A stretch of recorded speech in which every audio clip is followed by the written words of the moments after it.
Pertamanya alhamdulillah, summa alhamdulillah Allah rezekikan kita pada hari Jumaat yang pertama. Hari ni Jumaat berapa hari bulan hari ni? 2 hari bulan. Berapa bulan Rejab? Berapa bulan? 11, 12, 13. Sudah ada. Macam mana boleh ada seorang 11, seorang 12, seorang 13? Maknanya siapa hak jawab 9 nanti dia raya dululah. Itulah kan. Pasal dia jumpa dulu. Kan dia berapa bulan? 13. Sudah ada. Kita kena buat kelas kiraat atau hijrah pula ni nampaknya tu Haji. Kita kena suruh imam kita buat pula. Hari ni 12. 12 jam. Jam celik lah nak habis dah belajar. Kita berasa macam baru je masuk satu rejab. Kita dah doa Allahumma barik lana fi Rajab wa Sya'ban wa balighna Ramadan.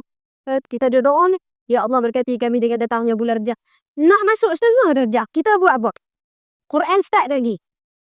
Tahajud dah bangkit ke belum? Ni nak tanya banyak hari ni. Utamanya orang perempuan,